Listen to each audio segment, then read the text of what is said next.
some aspect of collective life tomorrow morning. One book, either Human Cycle or Ideal of Human Unity, one of them.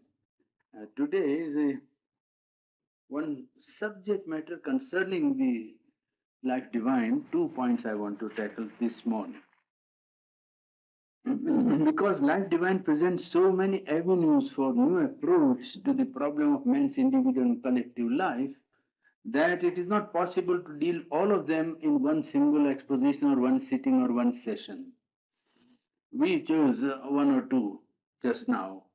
One is a physical body in the scheme of supramental perfection. That's one. Second is a place of material and economic organization and ethics in collective life of man from the point of view of life divine. These two subjects we choose for trying to see how we can look at these problems.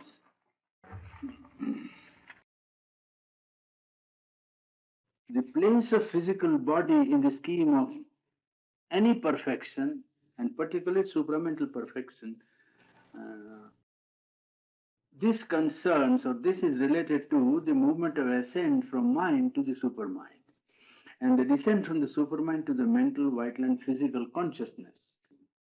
It is this descent that brings about the transformation of human nature, including the transformation of the physical being. For example, mind would function as mind of light if the supramental descent took place in mind. That is to say, it would be a mind. At present, the mind of man is subject to half light and half darkness. Now, if mind would become, after the descent of the supermind, the mind of light, constantly working under the guidance, inspiration, and protection of the higher light, acting constantly as its instrument, then the question arises, what would be the body?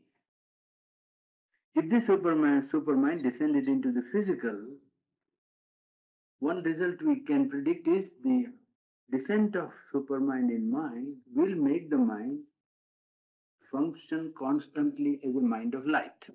Now mind is a movement of mixture of light and darkness, of truth and falsehood, you see. If it became an instrument of the supermind by the descent of the supermind, then mind would act constantly as an instrument of light. That is to say, it would obey and carry out and express illumination, light, or truth, which the supermind transfers to it, gives to it by its descent. That would be the function. Sri Aurobindo has written a book on it, The Mind of Light, one small book at the end of, I think it was published in 1950 almost, you see. The last book that he wrote, The Mind of Light. Supramental descent would create in mind, if it descended, the mind of light. Then the relative question that arises for us is, what would happen to the body? How it would affect the laws of the body? Is it possible to transform the gross and seemingly undivine body into what might be termed a perfect or, if possible, a divine body? That is the question. Or is there a divine use of the body as there is of mind and life? Because after becoming the mind of light, mind would function as an instrument of the higher light. It would act as its, its servant or its duty, as its instrument. If you put metaphysically the same question, if the spirit has assumed form, the material form, what is the place of form in the ultimate fulfillment? When it would descend into the body. Though the Upanishad has not hesitated to state that Anna is Brahma, matter is Brahman, matter is the infinite, the seeker of spiritual life and even a religious man finds the body a great obstacle and a bondage. This is the attitude taken with regard to the body by religious people, philosophic people, and by seekers of truth. A body is found a great bondage and an obstacle from which he seeks escape through ascetic rejection or even mortification. This is the general remedy. Man finds that life is manifesting itself in matter, and because it is manifesting itself in inconscient matter, it is compelled to accept grossness and subjection to pain and death. and that mind in matter becomes limited, dull, and blind. In fact, one finds matter, life, and mind, each of them is trying to overpower the other two in life. If you take these three, matter, life, and mind, you will see that each one is trying to overpower, matter is trying to overpower life and mind, life is trying to overpower matter and mind is trying to overpower matter and life, like that. You see, constantly they are trying to overpower each other. Matter may be said to be the fundamental element of our earth. In fact, there are people who consider it ignorance incarnate. You see, it's a very, very most concrete form of ignorance because it is inconscience itself. And it is ignorance incarnate on whose dark background mind and life seem to arise. You see. Matter seems only form without any spirit or consciousness pervading it. It seems a work of brute and inconscient energy. The second thing about the working of matter is that it seems to be subject to mechanical laws. It doesn't seem to be operating under conscious laws, somebody guiding it or a mechanism inside telling it to do what is to be done. It seems to be operating by mechanical laws. It opposes life and mind by its sheer inertia and thus renders the conquest of ignorance by them difficult if not impossible. The third characteristic is that the process of division reaches its culmination in matter. This infinite divided into finite reaches its last point of finitehood, atom or electron or whatever the last particle in matter, which imposes the law of struggle, dissatisfaction, pain, and death on the being. Now, according to Sri Aurobindo, the omnipresent reality is the basic truth of the universe. The question then arises, how does matter arise in this one omnipresent reality? We have partly considered it in our studies of life divine. Now, what we call matter is really energy. And the question would be, why does energy take the form of matter? Is it the sense organism of the individual mind that gives the impression of matter? Evidently, no. Because it is the universal mind that is the creator of matter. That we have studied in Life Divine, if you remember. That is the cosmic mind that creates, creator of matter. Matter is substance of one conscious being, phenomenally divided within itself by the action of universal mind. Material substance, this is from Life Divine. Material substance is a form in which mind, acting through sense, contacts a conscious being of which it is itself a movement of knowledge. Then we can ask, are not inconscience, inertia, division, and death the original and eternal laws of matter? If this is the origin of matter, if mind has been responsible for the creation of what we feel as matter, and material substance is a form of mind trying to contact its own self in movement by sensation, then we can ask, are these laws eternal? Inconscience and inertia and division and so on. Sri Aurobindo says, no. Matter is the creation of cosmic mind, and for that, an extreme fragmentation of the infinite was needed as a starting point. Hence, however one may go on dividing the atom, there will always be the infinitesimal particle left. One would never arrive at a void or zero.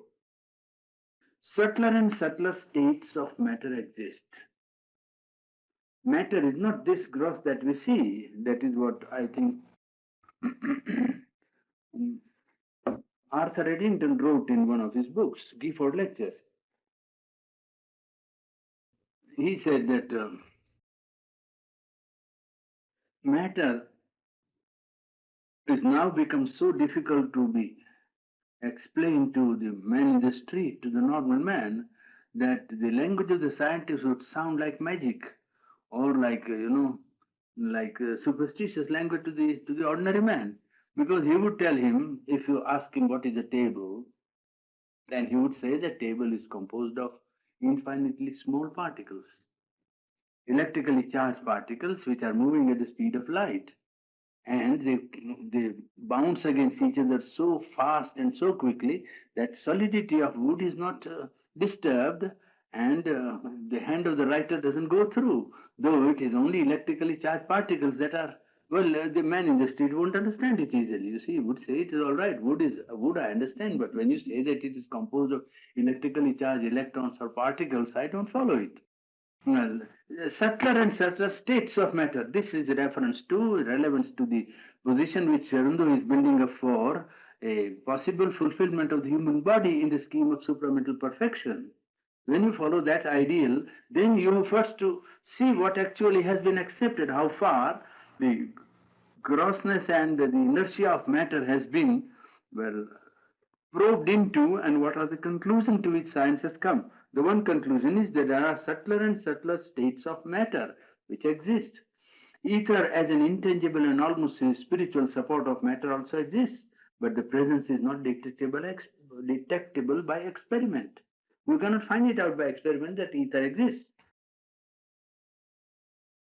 So he says in Life Divine, matter is Satchidananda represented to his own mental experience as a formal basis of objective knowledge, action, and delight of existence.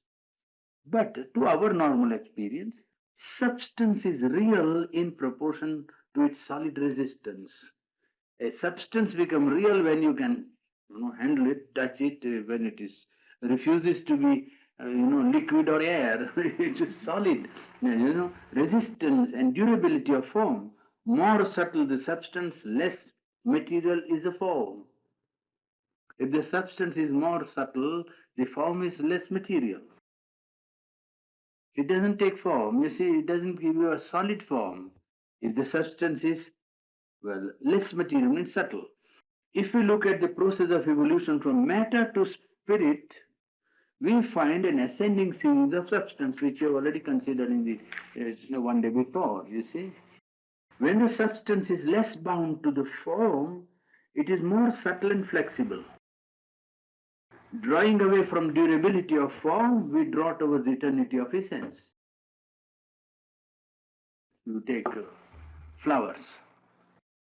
Now, to take a flower, if the flower is a strong, fragrance, then the particle of fragrance have to pervade the air, is it not? That is how it is distributed in the air. Now you take 1 ton of flowers and you reduce it to an essence, it becomes so small. You see, that's it. When in that can, if one little thing is left out, it will pervade the air in no time. Well, people who use scent or something like that, well, scent is a rough way of doing it, but still, I mean, the fragrance of the flower of which the essence, the scent holds. If the flower alone is there, it won't be able to make itself, effective to the extent that the essence that is taken up in the scent is able to do. Because scent gives it a medium by which it is able to pervade itself in the subtle atmosphere at once. A quick permeability is given to it. It is because it is essence and not form. You see, in the flower, the form, big form is provided to give little essence, little perfume. Little perfume has to take a big form for its receptacle, for its manifestation, for its expression, or for its body, so to say. Here, the body is almost, reduced to liquid, which can become gas in no time, which can go to the gaseous state without your effort, you see, ether or spirit, you see.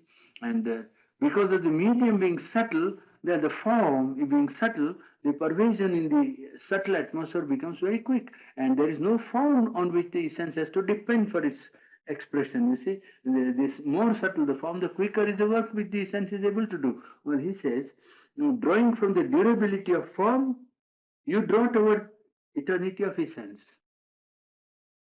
So when the consciousness rises from mind to the supermind, the series of substance goes from gross material to subtle spiritual, and it would undergo a corresponding transformation.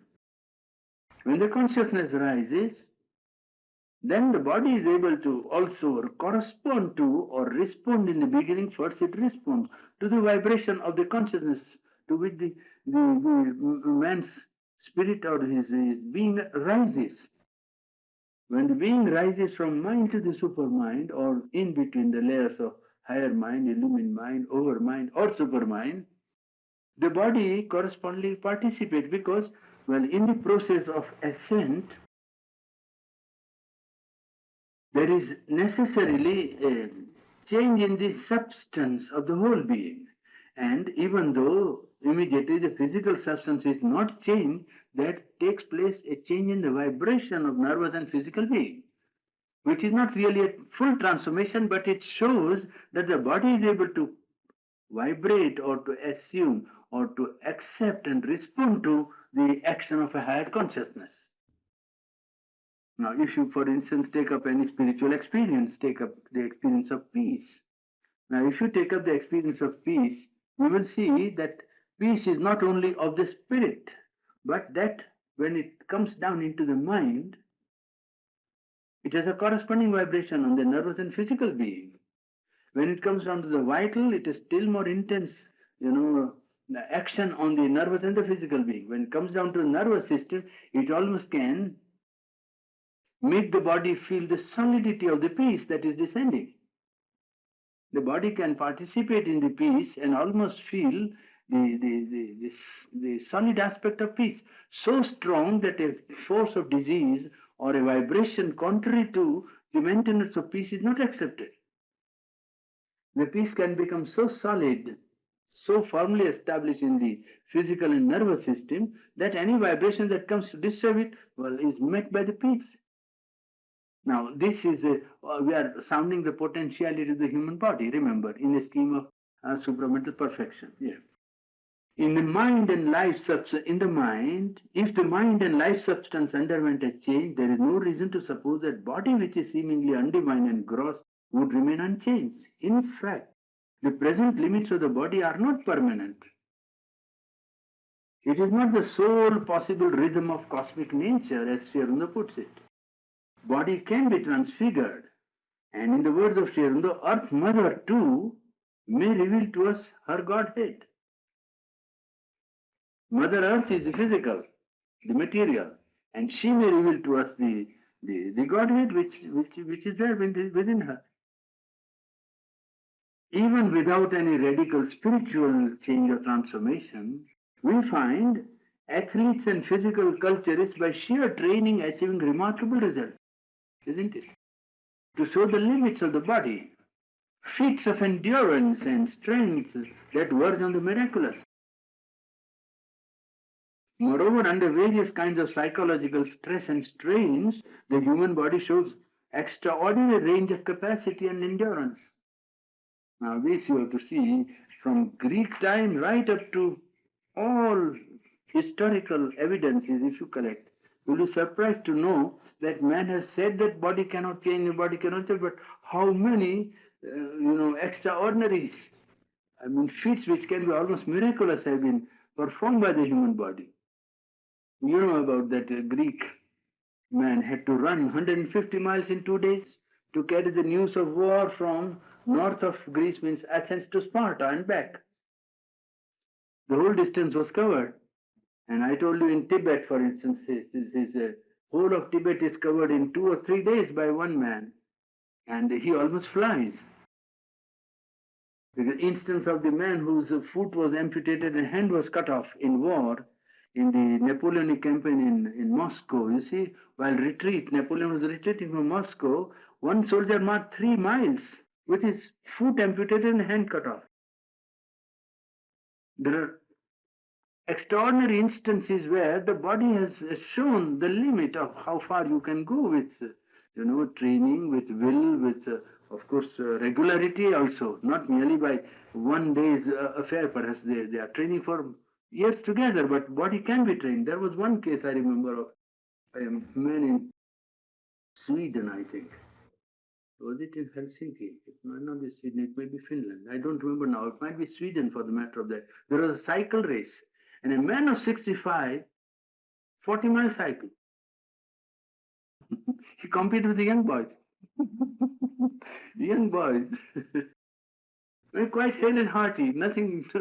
And of course, you have to maintain certain conditions in order to maintain that physical efficiency. You see, but these are things that have actually happened.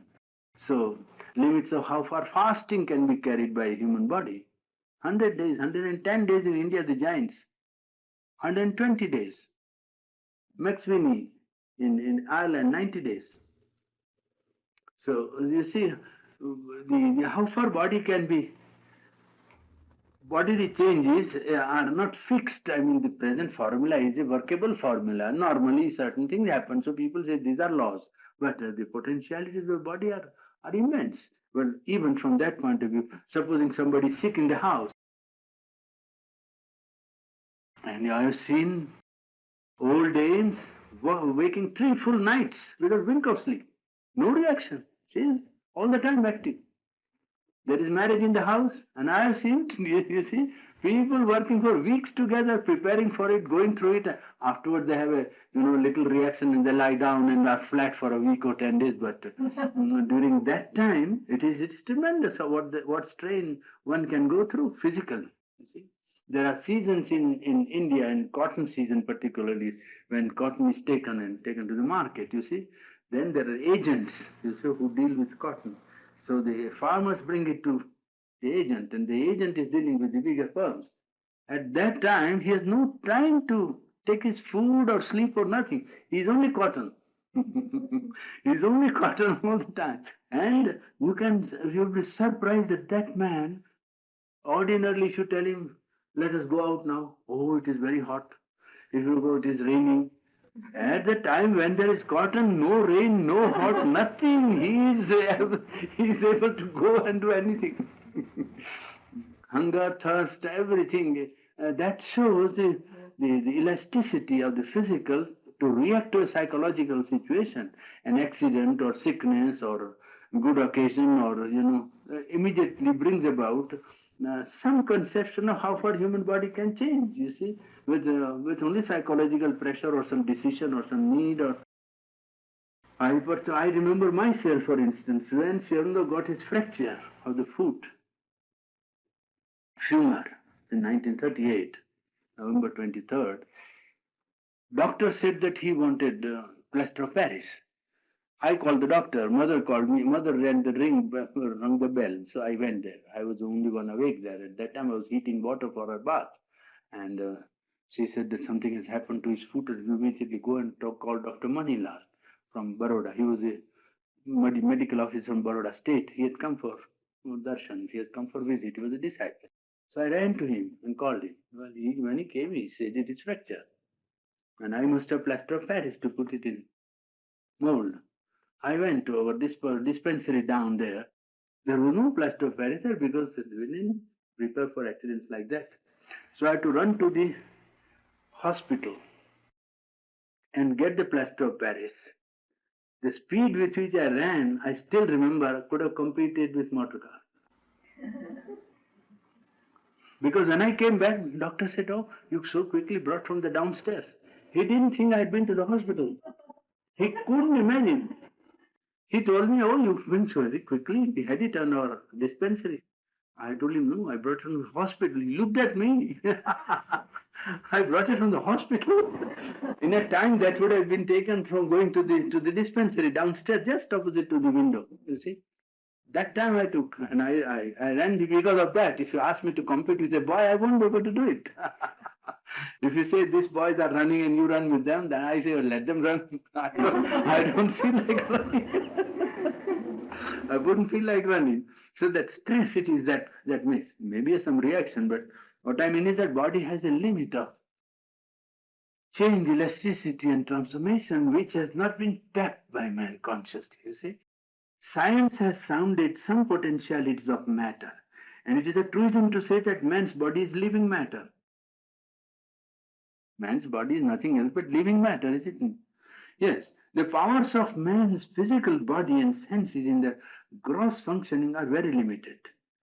The sense of sight, the sense of hearing has a very poor range. But these very senses are capable of far greater range of action because they have their subtle forms and subtle counterparts. You see, they are not really dependent on the organs through which the sense is independent of sight. Sight is independent of eyes.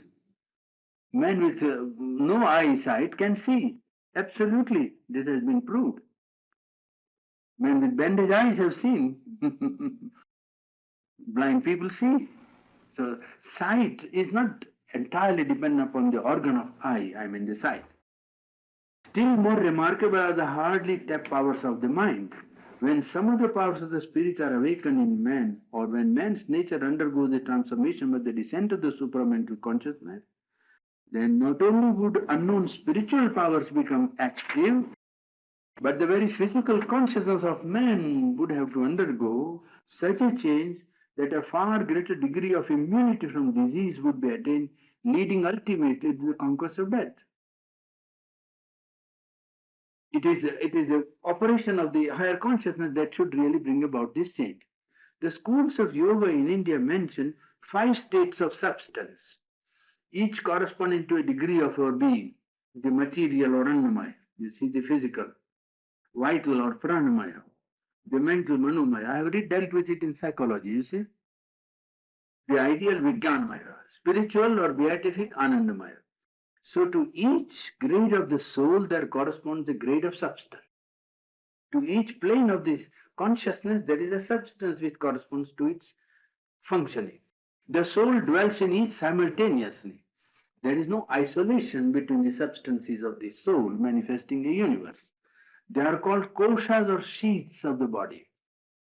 Though we are normally conscious only of the physical body, it is possible to open oneself to other bodies, psychic and bodies. Psychic and occult phenomena we have come across in life, which are due to the intervention of the subtle sheaths into the physical. 6 nervous centers of life in the physical body, corresponding to 6 centers of the vital and mental faculties in the subtle, have been discovered by the yogis in the past, and they have found out subtle physical exercises by which centers that are now closed could be opened and man can enter into the higher spiritual life. Our substance does not end with the physical body. The conquest of the physical limitations by a power of supramental substance is quite possible. How far this is actually possible today was illustrated in the example of the master's body remaining incorrupt for 100 hours after he withdrew from it. I am giving you the actual instance of himself when the physical was able to remain uncorrupt without corruption for 100 hours after his withdrawal from the body. That shows that it is possible to change the body substance in such a way that it becomes, different from the ordinary functioning of the same substance. Well, that was one subject. And another subject which I wanted to take was the place of, education and ethics and social organization in the creating perfection for man. That is the idea current is, he quotes it himself in Life Divine. I take a sentence from Life Divine to start this subject. What the modern spirit has sought for, what does it seek? Economic, social, ultimate. Economic, social, ultimate. An ideal material organization of civilization and comfort.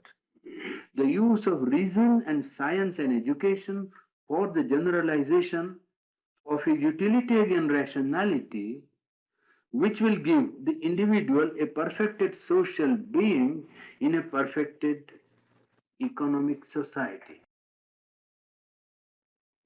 The idea is a social, economic, social ultimate, individual and collective.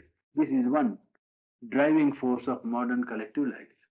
At present, mankind is undergoing an evolutionary crisis in which is concealed the choice of its destiny. These are two from Life Divine. He is himself putting the problem. The problem is effort of modern spirit to create economic, social ultimate, and if it succeeds, a perfected individual being, social being in a perfected economical society or economic society. A crisis is there in which mankind has to make a choice, whether it will be confined to exterior or outer effort, social, political, and economic, or whether it will bring about or try to accept the necessity of bringing about an inner change first.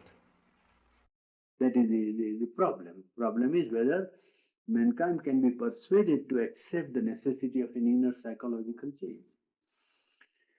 Reason, science, and education are the means by which modern spirit wants to create individual and collective perfection.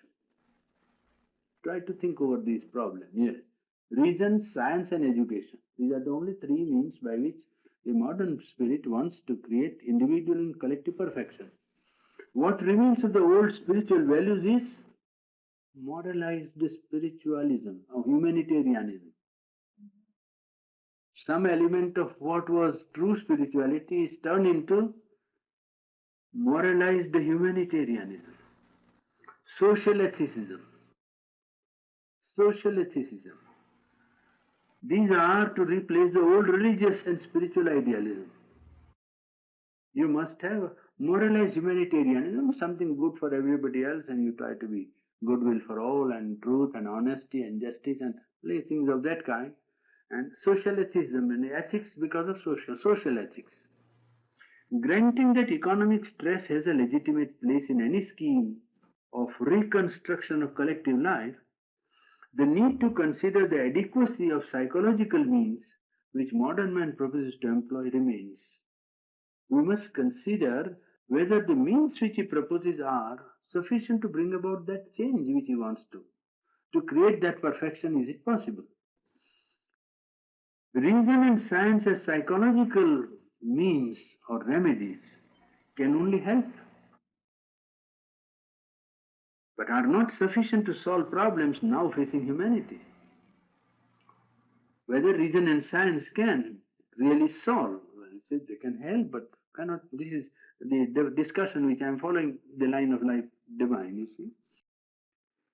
This is perhaps being granted even by votaries of reason and science nowadays, after the experience of world which the world had in the last 40 years.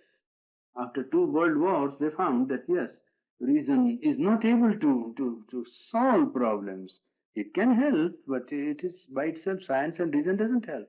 Well, that is, they were not admitting before, but now, after 2 world wars within a generation, they have come to accept that probably that is not so easy for reason and science to solve problems. I want to deal particularly with the item social ethicism, in fact, with ethics as an effective means to solve human problems. Let alone science and reason. If you take ethics, moral values, will it solve man's problem? That is also another question. It is very likely that the beginning of ethics was the sense of recoil that even the primitive man felt from painful experience of life. When some painful experience came, well, even the primitive man recoiled from it, and that gave him the sense of, well, first decision of values. This is good, this is bad. That's how it must have begun, isn't it? Something which he didn't give him the sense of pain, he thought good, and that which gave him pain was bad. When the growth of the sense of good and evil, particularly the sense of evil, was connected with the mind of desire at that time, good and evil had sensational value at that time. What gave pleasure was good, and what gave pain was bad or evil. Then the sense of good and evil advanced from the field of individual experience to society and acquired a utilitarian value.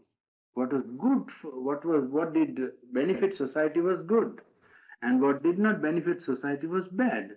So it became utilitarian and not sensational. What was considered beneficial to society was good, and its opposite was considered bad. Really speaking, the sensational and utilitarian views of good and evil can hardly be called ethical. There is no ethics about it. Ethics, really speaking, begins when the conscience awakes. When reason intervenes and tries to determine some principle or law of ethics, then the idealistic values of ethics come into the front and come into being. There is even a religious basis for ethics, declaring on the authority of religion what is good and what is bad. There is a religious attitude which decides, the problem of ethics. Conceptions of good and righteousness are determined by religions. For those that have a spiritual bent, the Upanishad draws the distinction between prayas, means that which is pleasant, and shreyas, that which is conducive to one's welfare, one's inner progress. The rational approach gives only the relative value to ethics because mind can only be selective. If you use only reason to decide ethical value, then reason will have to make a selection. And it is not decisive in the sense of being absolute, but it is, true in the sense of being selective. You selected that. The power is not inherent and the decision is not automatically right, but decision is dependent on the selective power of mind or reason.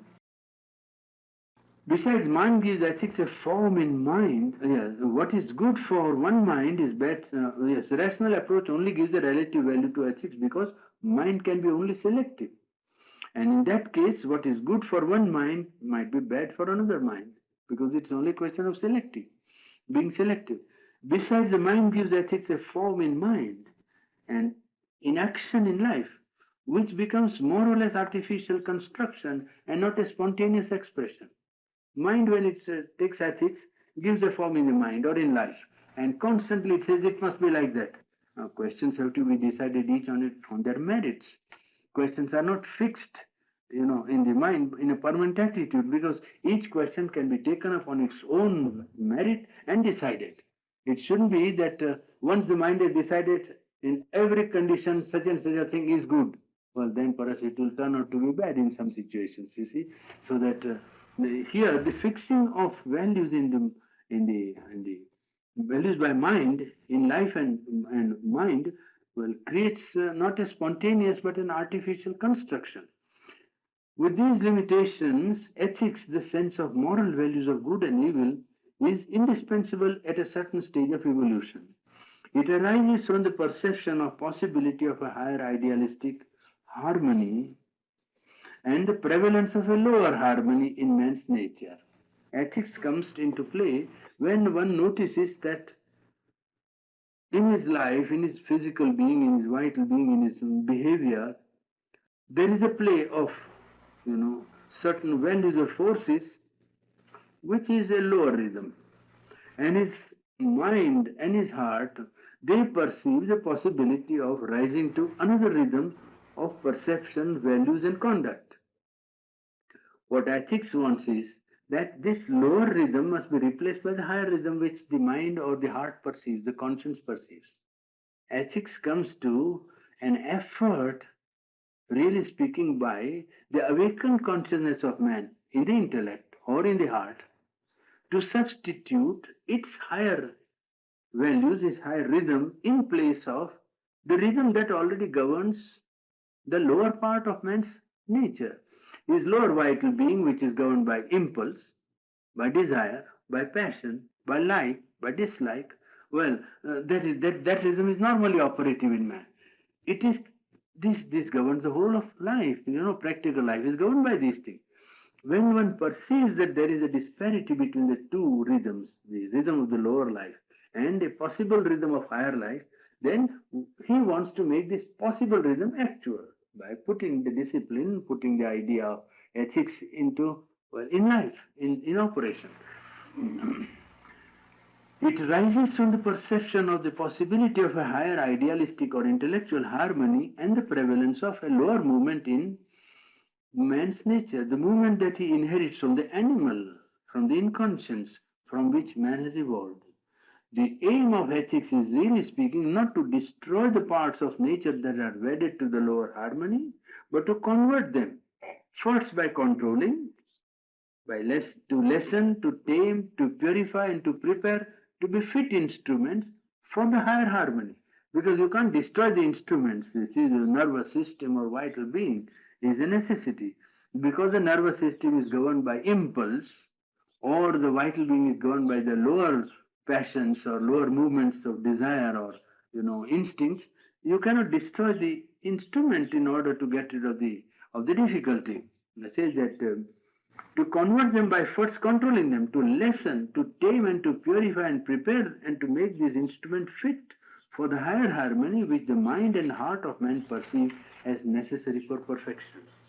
There is in fact a deeper basis for ethics, apart from the relative and selective process of the intellect, an inward sanction, an intuitive sense, or a psychic tact, which is traditionally known as conscience.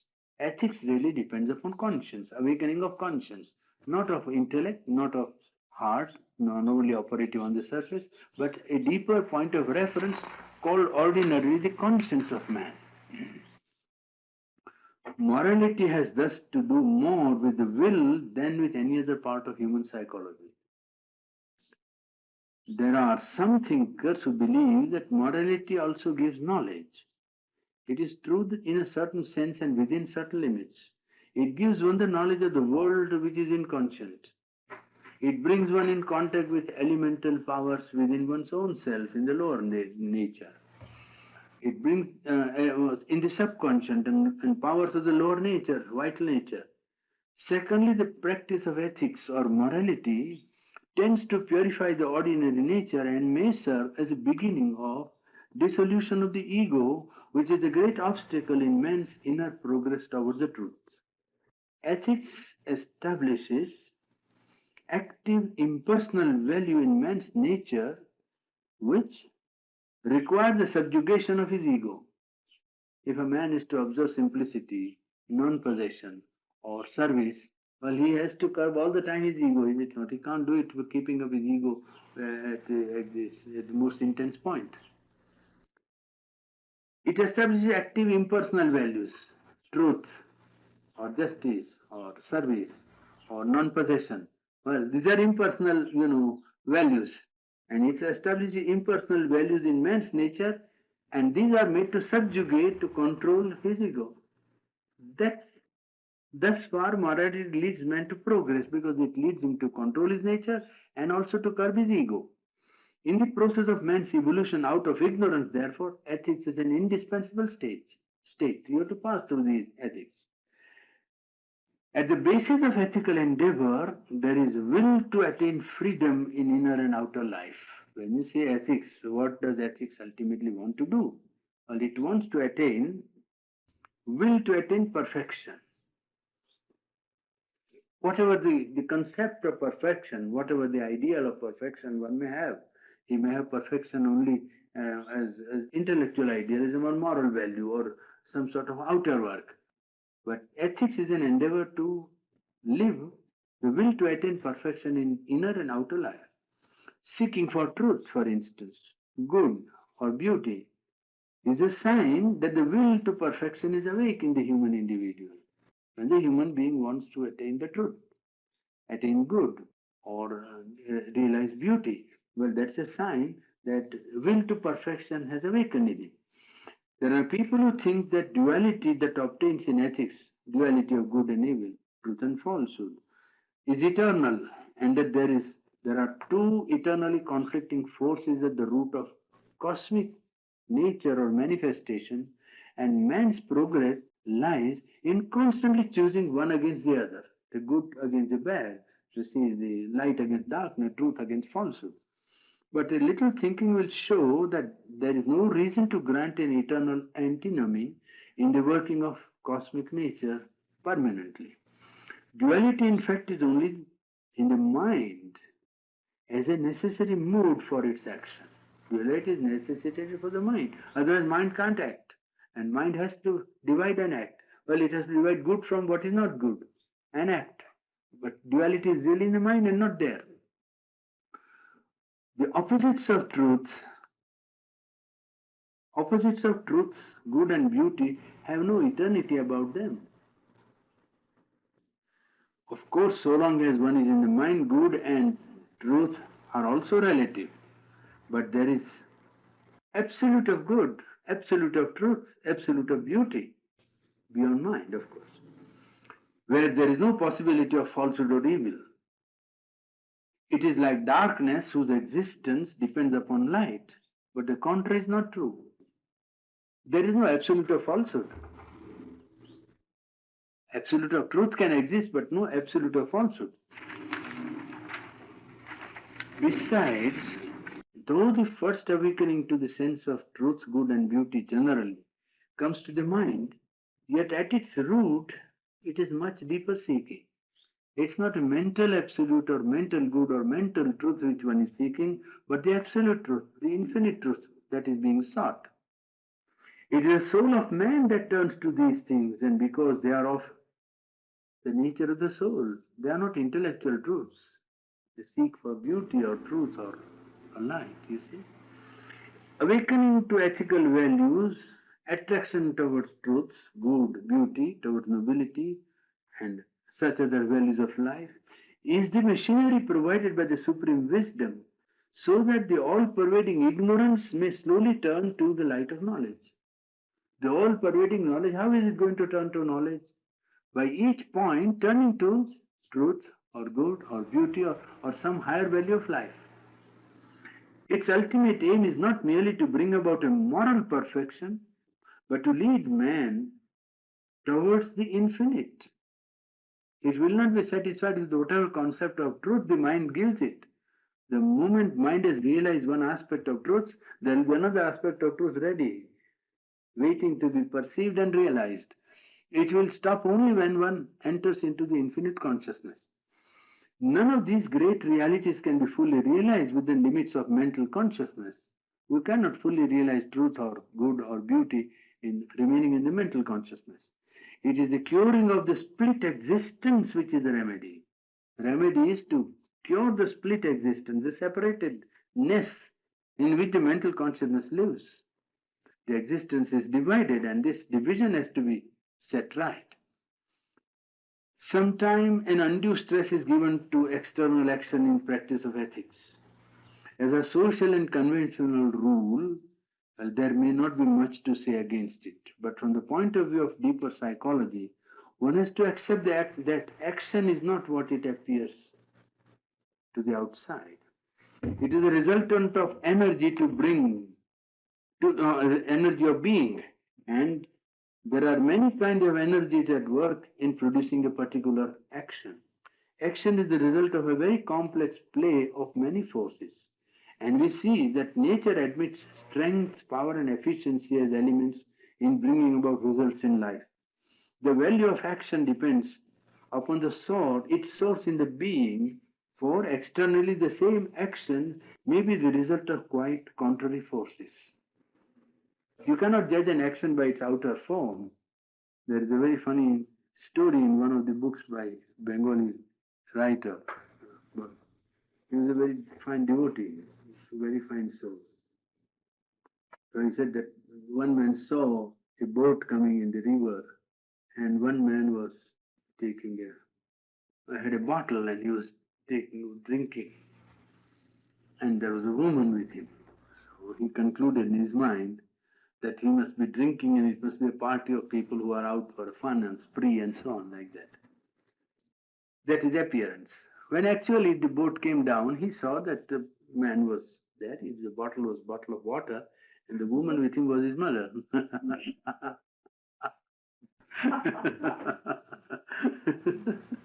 So you see, the appearance is very difficult to judge by. Any action you cannot decide by what it looks like, because it might be just the opposite. I give very often I give the instance of people who subscribe to war fund, for instance.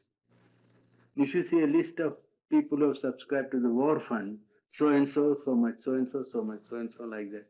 Well, it looks as if all are subscribing to the war fund. Well, that is a common action. But if you see the value of the action, it is never the same. It is not subscribed from the same motive at all. You see, some subscription is due to pressure. Some is due to interest and consideration of trying to get a contract from the military. You see, some is due to, some competitive element in human life, that you and somebody else happen to be socially in the same position, and if he has given $100, you must give $100 to keep your position up, is it not? It's nothing to do with war or anything of the kind. One subscribes absolutely on absolutely different basis. So action may look the same, but it's never the same. Ethics accept the position that life is a becoming and that there is a truth of becoming which man must realize.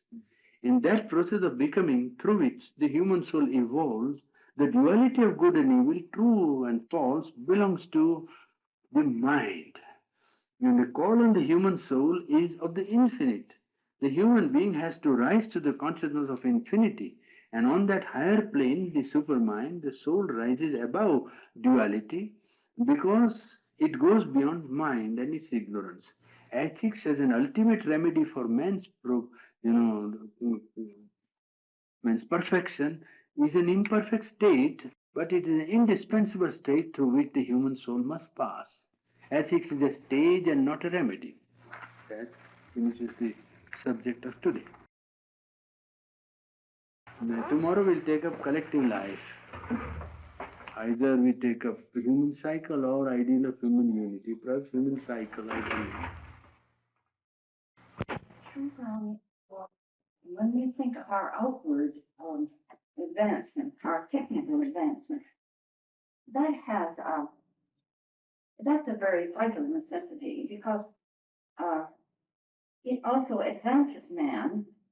Now he's developing in that branch of his Direction, the pursuit, and until he has fulfilled a certain degree of evolution there, he must pursue that course, and then he will come to develop inwardly. But I think that's of great value, because if you have to go out and plow 100 acres with a little mule and one of these little sticks that you see them do in India, and you can do it with a great tractor, and have an agriculturalist in a laboratory who prepares the seed and watches over the planting of that seed and examines the soil, and the tractor runs over it, and the irrigation ditches are dug, and the water is filtered and taken care of, and the crop is harvested at exactly the right time, and the process so that the food and vitamins and minerals are preserved. This all contributes indirectly to the advancement of being. You see, there are two problems there. It's good to have advancement. I don't object to the advancement. The whole difficulty is American economy is on a different basis because you found this land virgin. Yes. Yes, that's it. And Americans, since Europeans came here on the basis of science, already advanced a good deal in Europe. When they came here, science had advanced good deal. Railways were there, just beginning. Industrial revolution had just begun and was well on the way. So that they had not to go through the conditions or the changes which the other countries had to go through. You could straight away start with the latest advance of science here with a virgin country. You understand? The point was land was not occupied. Land was not cultivated. Forest you see, wealth was there. Mineral wealth was there. And all scientific knowledge was available. So it was applied, and therefore you can always find that builds up a structure of life which is very attractive and very successful and efficient from the outer point of view. This is right. Now, if you take that to India, the difficulty will be tremendous. First of all, if you take a tractor and plow 1,000 acres, about 2,000, 3,000 people will be thrown out of employment. Because here I traverse 400 miles without anybody. You can't travel in India 10 miles without meeting hundreds of persons. Even in desert I am talking of. Rajputana, which is boiling like a fire. Even there are people. So that it is a thickly populated country. Now in that there are still tracts where you can use this, and government is using it. Tractors where the land was not tilled by anybody, the government is putting the tracts. But the problem there is that introduction of machinery will create unemployment immediately on a large scale at any rate. Best that could be done is something like Japan, where industry, science applied to village industry scale brought down to the need of the individual is made available to the farmer or to the laborer. The application of science to small field, that would certainly save his labor, give him more efficiency, increase his product, and also, advance the standard of life. But a large scale application of such things, you see, first of all, we think like that we go on advancing and therefore some good is being done. But the result is a vicious circle if you watch carefully. You see, if you watch carefully, where is the advance going to stop? That's it. Then you will find that, yes, we'll go on advance creating more and more possibility of comforts for life, conveniences of life. Life being rendered more easy, so to say. Conveniences, comforts, and so on. Now, in the very production of these comforts and maintenance of the structure in order to produce the comforts, everybody will have to work, nothing else. So that we will be submitting ourselves to the material which was supposed to give us comfort. It is that which is give us discomfort. It was supposed to give us, now leisure and convenience. Instead, it gives you such an occupation that you see you want to get out of it. You see, that is the difficulty. That is exactly the false round or a vicious circle with this economic values put in the center of your collective life creates. But I noticed this. I notice when I go, whenever I make a journey at these tremendous fields, and I don't like them because I know that they're purely utilitarian. Not only that, I will give you one more, which I talked to them yesterday. That while in Los Angeles I traveled, there were at least some hundreds of, this, what is it called? Oranges rotting on the trees and falling down on the ground and simply going back to the ground. He has a machinery by which he has cultivated it. He is not using it. Hundreds, I am literally with my own eyes on the car and in the railway I have seen. I asked and they said that no, they don't do it purposely because they want to keep up the market price. Now, if that is the attitude, this is money. You are not looking to its utility. The nature has given you some return. You are not making full utility of what nature gives you. You want to submit this great bounty of nature by your small mind and reducing her to your proportion of economics. And that is what keeping up the trouble of mankind and the disequilibrium and want of balance. Well, that doesn't hold true in all things because Mr. Duncan was telling me yesterday that it costs so much. Yes, I know. For the farmer to have insecticides and take care of his orchards, but he can't sell his fruit and make a living. Yeah, so something has to be done. I don't say that, you see, this is one remedy he finds. Now, collective life has to come to tackle this problem and say how to take everything and make the farmer also feel that he is not starved or he is not underpaid. That is the problem, is it not?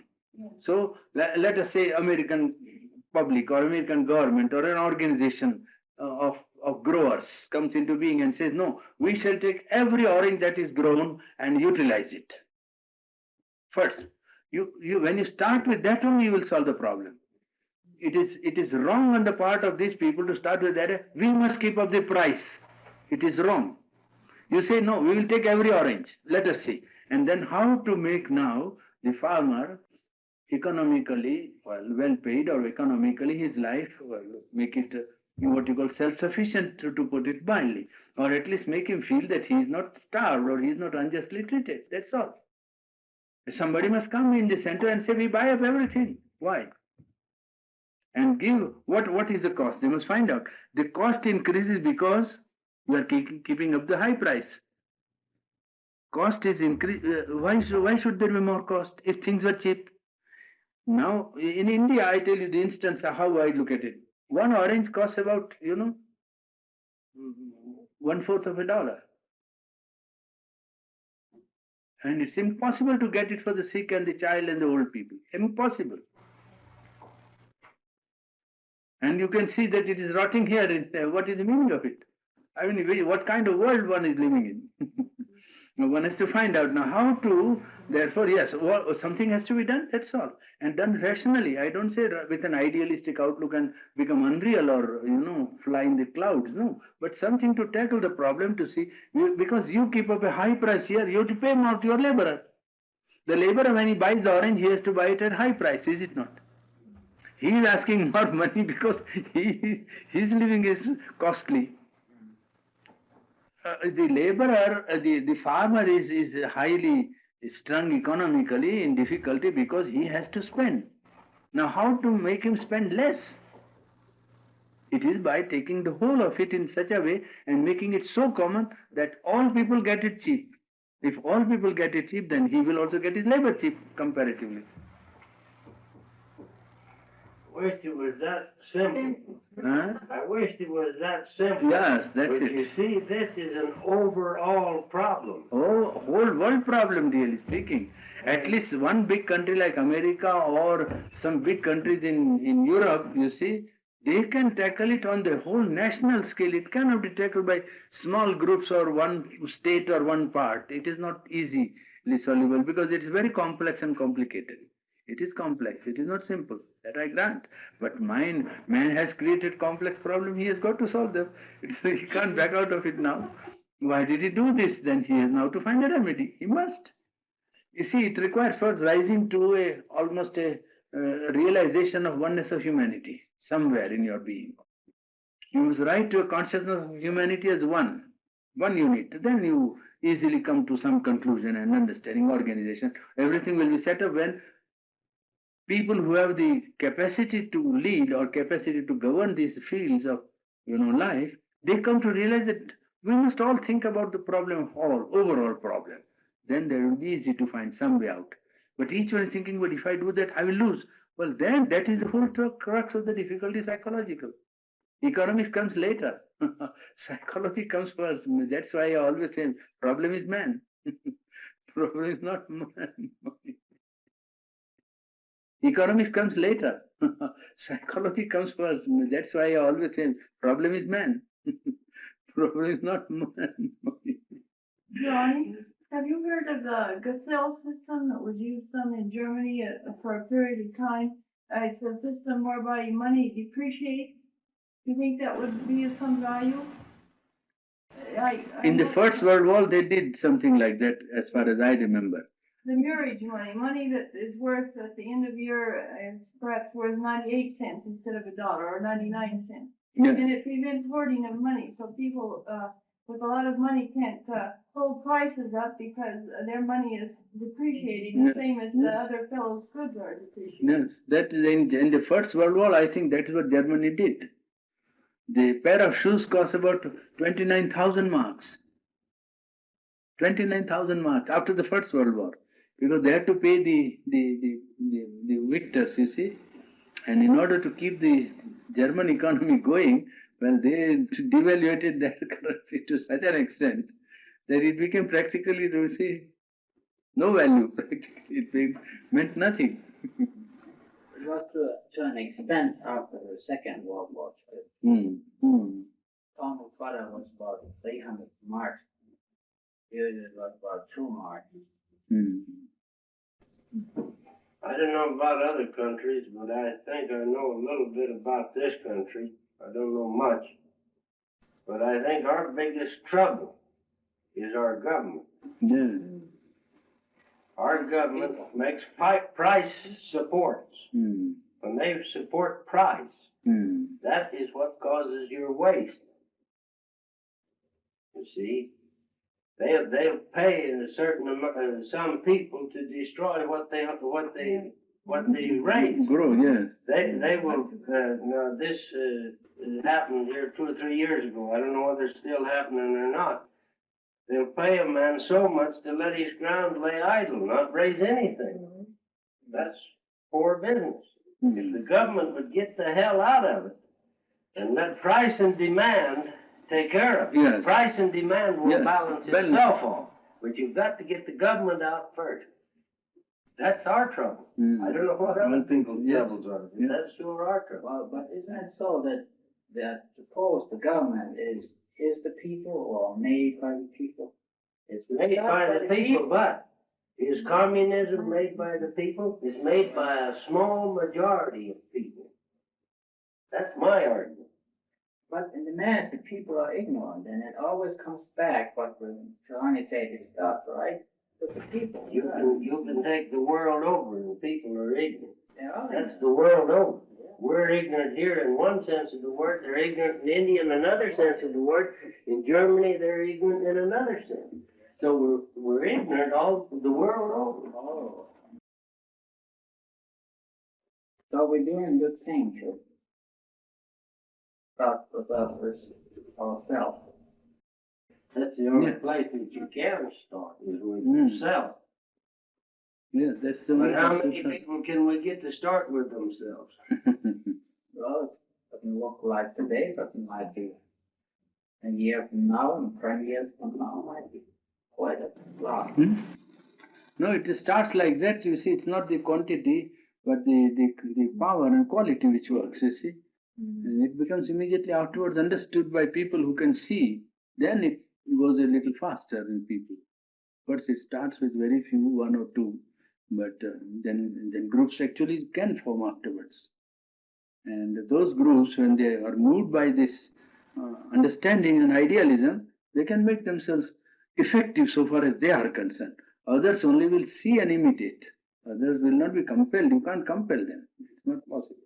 But they might see and learn from it how to solve their problems without going through all the rigmarole of wasting the return and trying to maintain economy-centric outlook, which is creating so much trouble all over. You see. It's terrible. Well, the growers don't like to see it themselves. They like their product and they appreciate their product, and they don't like to see it that way And themselves. there are many people, even in this country, that could use that fruit. Yes, exactly. The thing I'm saying is that it's not only in agriculture. Your big problem, Yes, your big all problem industries. are in steel, Steel, yes, coal and steel. coal, and those are the ones that's got you stymied. When those prices go up, then labor goes up. Labor goes up. That's when your insecticides and everything goes up here. But your price of your product that you raise on these farms is still down where it was 10 years ago. But labor and the insecticides have gone up. You could buy a lug of peaches 10 years ago for $2. You can still get them for $2. But look where your insecticides are, your labor and all of that's way up here. It's not leveled off. And as long as the government steps in and supports steel prices and all of those things, that's what you promise that. In my opinion. Of course, that's just my opinion. I don't need to sell that to anybody. I don't expect it. So, historically, it's correct. But we have cooperatives. We've had cooperatives, and they fade, and then they come back again. We have vast farms that are cooperative. We have vast stores that are cooperative. The profits from these stores go back into the consumers who buy the goods.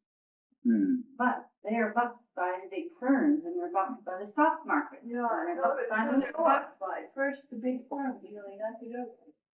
Big firm outbid them or undersell them? Well, they try to remove it from them, and That's where your union comes in. That's your first bunker. you have powerful interests that are watching every move and highly organized, and they are the powers of darkness. I mean, some of them are. Yeah, of course, yeah. Not all together, no. And I think if we follow all up in the system, roundabout, it comes back to all stuff. Not another way. Yes, but not people can't see that, not yet.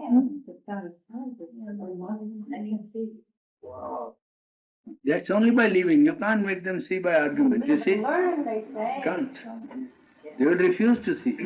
They won't. I talked once with a man, and he liked We like I love it, the peaches or something.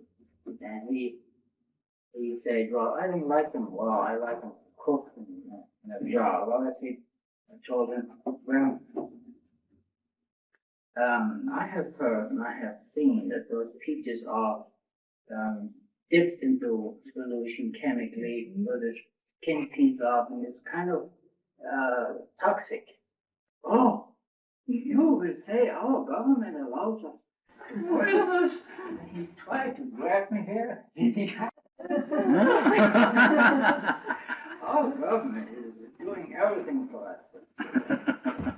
Talk with him. Learn how to talk with the people. That will have to be an example, and if that they can see the light. No, if it remains in the bottle or tin for months together, naturally something is happening there. I think it can't be standing all the time still.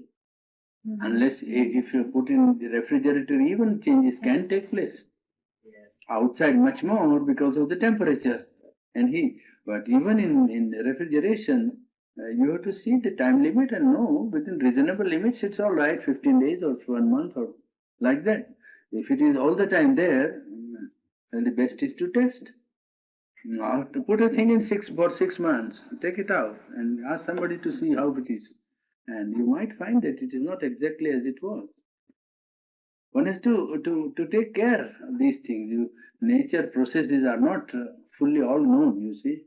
And with all objects, things like fruit or milk and articles of food and so on, they have their own, you see, laws by which they work. And man has not known everything about them.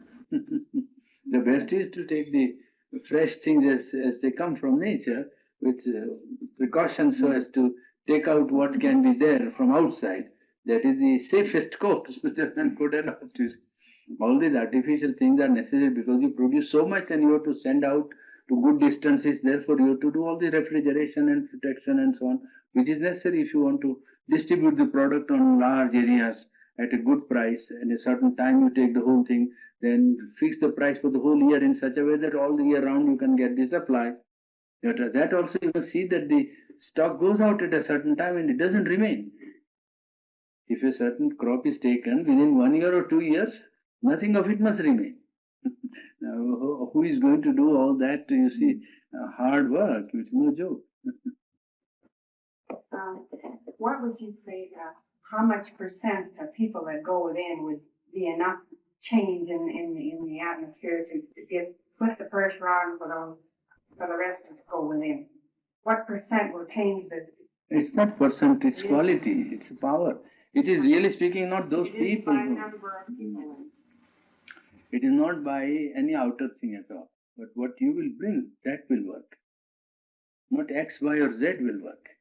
But that force, yes, the force which you embody and bring, that will work. It doesn't take any number at all. No. The minority of one to all. It can work in the minority of one to all. It only requires that firmness of will and faith and courage to go through all obstacles and difficulties. That's all. Those difficulties seem to be worked out for one man, but really they are worked out for many people. Well, that's what Aurobindo. Exactly. That's why I always say that I wouldn't have spoken one word about the possibility if I didn't see and know that it can be done. You see, if I say that theoretically, people will say it's all philosophy. But here something can happen on the plane of matter and of life. It takes time, it takes effort, it takes a lot of concentration, hard work, organization, sincerity, all. But it can be done, and that is a great thing. Such an impossible thing, if it can be done, that is exactly worth doing. You understand? The point is, it's not easy. Nobody could say it is easy, that it could be done like that. It is childish. But because it is difficult, perhaps it is worth doing. Easy things are there already, some temporary palliative which takes you over some little difficulty of money or economics and so on. But to go to the fundamental and tackle it, that takes a lot of hard work and that persistence of will and sincerity. When you have worked out some difficulty, they are worked out for many people. It looks as if you have worked out for yourself only. But really speaking, it's a lot of working out for the universal. Lot. In fact, you see, when you try such a thing, it is X that is doing it, you say. But the opposition or difficulties that come are universal. They are coming from the universal, and when he has successfully met them, well, naturally he has made a way in the universal already. Lot. She Aurobindo, if the will, as it is now, of mankind is kind of scattered, now we see it being unified in communism. Yes, not only communism, you know. Yeah. Why? Yes, Only communism. UN is uniting also. yes. But I think we see this will at work. Now, that can be for us in the spiritual sense. I mean, in real sense. I don't mean the fancy, cloudy sense, but I mean where the will of man is directed towards a selfish end. That will can be redirected towards another selfish. Yeah, inner life, growth in inner life, you see, realizing his own inmost reality or truth, his self or true self in him. That is, when his will turns, then he will find that his self is self of all. I mean, it can be done on a universal scale as well as a private, but it has to have the influence from. Yes, from one side, it is only the individual who is the initiator or originator. He is the one man who makes progress possible. Collectivity cannot be made to move or accept the necessity of movement. Collectivity likes to remain what it is. It's the individual who sees that these fellows are standing quiet, he moves forward. And when he moves forward, 10 people follow, 100 people follow. It's like that the others follow.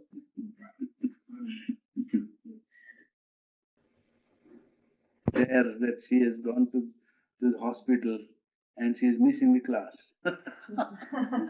She's already feeling very strongly.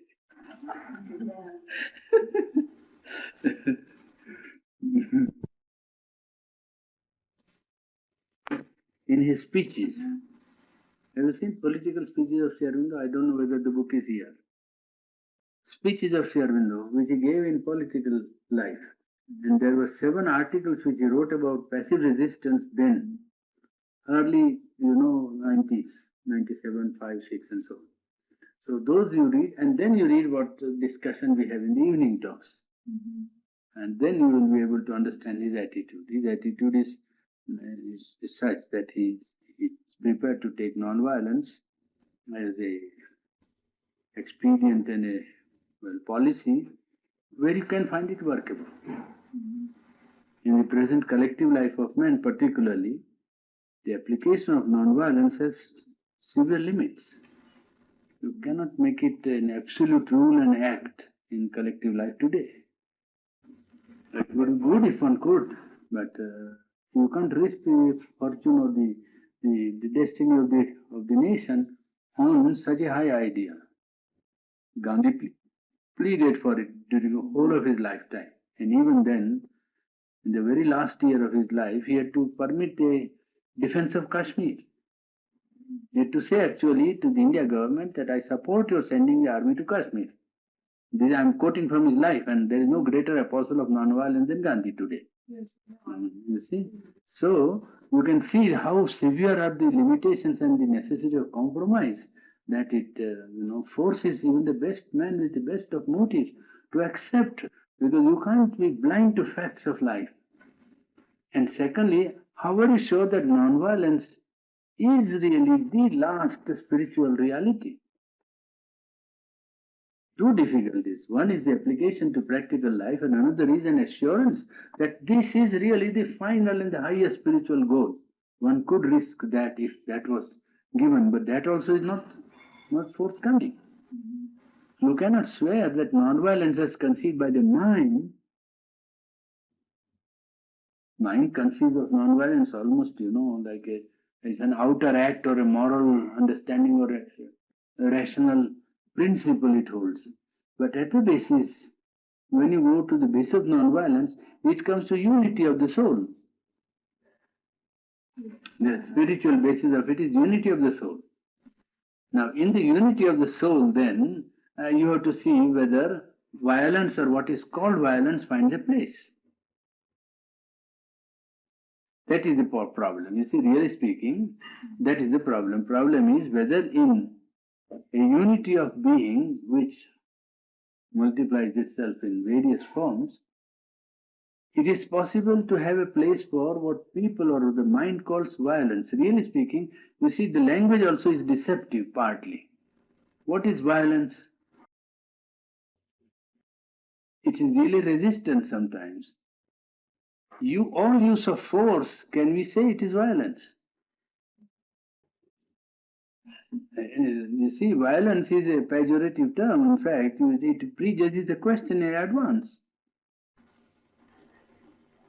A soldier who defends his country, now, I don't know whether we can call it violent. If he has to defend his country, militarily or with physical force, let us say, is he violent or is he only reacting to violence? He is not violent. He is resorting to a reaction. There is a sort of a perpetration of violence upon his patriotism, and he is reacting to it only. They will say in the moralist language, this is counter-violence. It's not so. You see, violence first of all requires a use of a vital impulse. And in the calculated way in which modern, warfare takes place, there is very little room for emotion or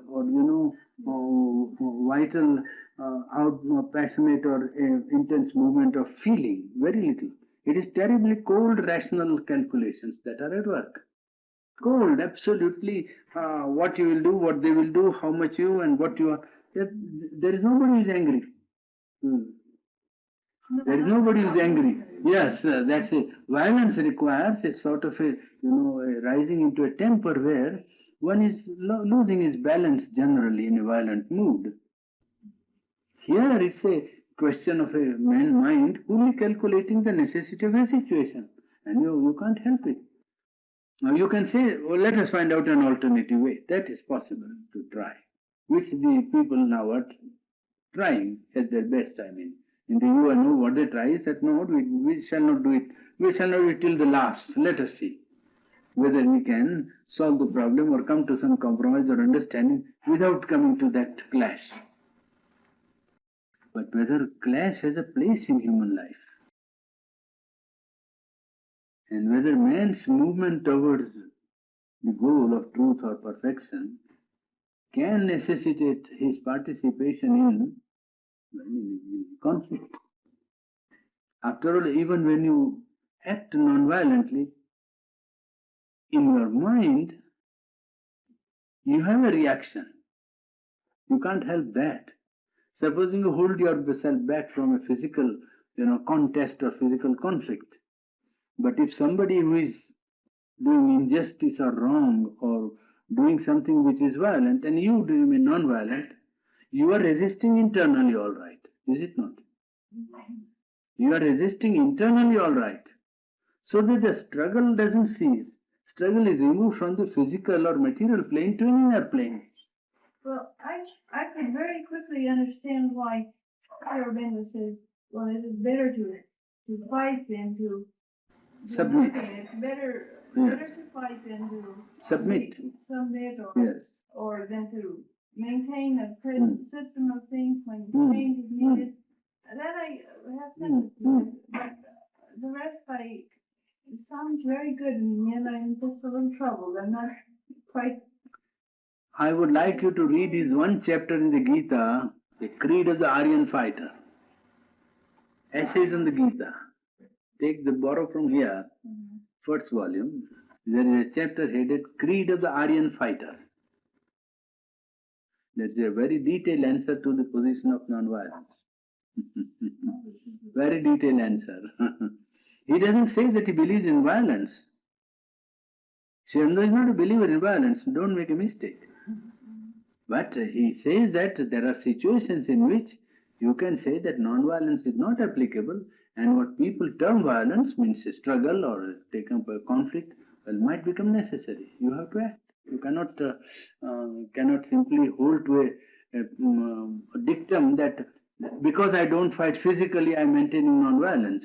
Because you, yes, There's a difference. he gave a very pertinent instance of old Indian mythological incident, which I remember entries in that book, this Creed of the Aryan Fighter, that chapter. The story is like this. Vasishtha was a great sage, and he had a cow, which is called the cow that can comply with all your desires, supply all that you want. It is called the wish-giving tree, is it not? You have an idea of wish-giving tree? Yes, the cow was a wish-giving cow. So you can get anything from that cow. Now this Vasishtha Rishi, the sage, had a cow, wish-giving, and a king came with an army on march, and he was in the forest, and he came to the hermitage of the sage. And the sage said, all right. He said, I want to camp. He said, yes, you can camp. He said, I have got many large retinue, and I didn't bring all the supply up to here. He said, it doesn't matter, I have got my cow, you will get everything. So, well, the whole army was fed. You see? Now, the king thought this is a good idea. What is this taxing and all that? You can better get a cow. It's quite simple. So he said to the rishi that he wants the cow. Rishi said, no, this cow is a gift to me. She has come of her own. She is a conscious cow. I can't command her. I can't give it to her even if I want to. So he said, I will take it by force. Well, it's your business. He was non-violent. He said, well, that's your business. If you want, use. If you think it is good to use force, you can use. I won't resist. So the king wanted to take possession of the cow, as you say, violently. So the cow went to the rishi. She was a conscious cow. So she went to Vasishtha and said, you must protect me. He said, well, I don't believe in violence or resistance like that. So you can protect yourself if you like. So the cow said, all right. So when they came to take her, she began to fight. You see? The result was that when he was taking the cow back to his capital, other armies attacked this force. Other groups of people who were, tribes that were on the way, they attacked him. And he was compelled to release the cow. This is the story. And Sri Aurobindo draws this from attention to this, from this, that when you remain non-violent, but with a will to resist, the will acts. And that will may end in ultimate actual violence on the man, not by you, by somebody else. You understand? Say, let us take Gandhi. He fasts. And when he fasts, then he declares that he fasts. So thousands of people, think that this is wrong. Whatever he is fighting against is wrong. Is it not? Well, then he doesn't fight. He doesn't do anything. He simply fasts. But the will of so many is awakened to resist against that against which he is fasting. What happens is they take out a procession. Well, the authority stops the procession. You understand? Yes. Then they fight. Now, Gandhi is non-violent, but who is responsible? If you study. Yes, that's it. So she says that a man remaining non-violent under provocative conditions uses a pure impersonal will which creates vibration in the cosmic will in such a way that it may, not always will or must, but it may end ultimately in a far greater violence than he himself alone had fought. Do you understand? Yes. If he had resisted, perhaps no riot could have taken place. Only one man would have gone to jail. But because he sits quiet, perhaps 510,000 people are, well, there is a clash. Then for the clash you can say, I am not responsible. But spiritually, if you go deep, you must say that there is at least some responsibility. You cannot wholly shake it off from your head.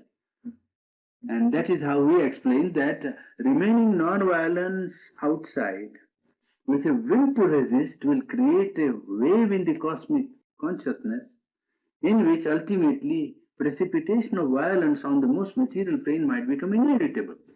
And the one who is non-violent might be responsible for it. Ah, that. Get something to think about. No hurry. There's no hurry about these problems. Chicago, he wants to have 40 acres of land there on the hill. Fine hill it is, and it can certainly grow fruits, I know. But he says that this, what is that skulk or something that digs into the ground? Skunk? Skulks. No, skunks, why should they not eat? Let them eat. Then I said, why should you have a farm? Don't have a farm. You see, he wants to, you see, if some pest comes or some birds come and peck, you have to prevent them. Otherwise, how will you have your crop? Here it is not so much, but in India it is terrific, you have no idea.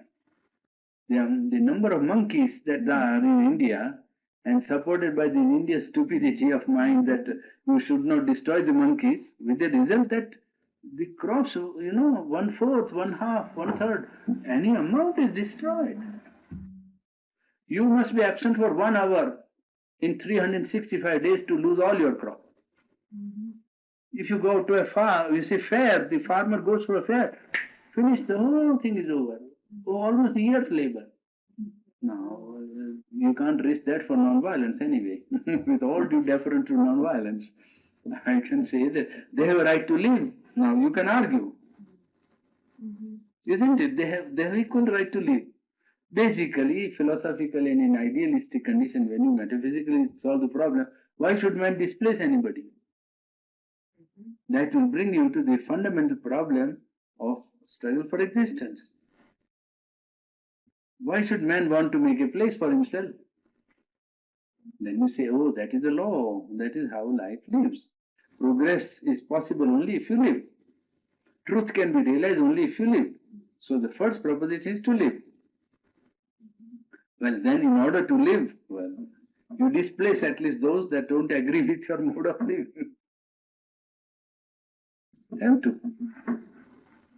His artistic nature, and therefore he says, no, why shouldn't they say they are destroying everything, but what can I do, and so on. I said, you can do, certainly. You can put a fence, you can put defense, you can put poison, but you get rid of them. And I know that it can be done. There are people down there who are doing the farms below. So how they are doing, and why you are not able to do? You can't work with those ideals and have some practical result, you see. You can't. You have to look at the problem and see, you can do minimum, that I understand. You need to go out of your way to exterminate anything or so on. But you have your own line where you sit down and protect yourself. You can't expose yourself to such thing and invite difficulties or ruin, practically. You shouldn't destroy them deliberately, just for the sake of destroying them. That's it. It is he's protecting his own trees. See, he had put some, I think a fruit tree had already grown, good size, 8 feet. And because the roots were eaten up, killed. Apricot, I think. It was apricot. Well, what do you think then of the techniques that have been used, say, in the South of the United States, the Negroes struggling for equal rights? Yes. And this is an example where the American pacifist movement has largely guided them into nonviolent methods of protest. Yes, that is good. That is a good thing. It's not necessary for every problem to be solved in a way in which you invite an outer conflict. Because an organization of large number can make itself very effective. It's numbers. India got freedom not because, India was very strong, but India had large numbers. And if you get a large majority on your side to vote for your program, then everyone giving his little bit makes a big impression, very big impression. So that if the community that is unjustly treated or feels it unjustly treated, if it can organize its attitude quietly in a passive way, it can awaken the conscience of the majority or the more powerful group. You see, it can. It will also depend upon the group. The group here is not composed of barbarians. The group is composed of people who have some idea of right and justice and so on. They wouldn't be simply blindly destroying people that they did 1-2 centuries back. You see, now they won't do that. The exercise of such values requires a height of collective life and rising to higher values.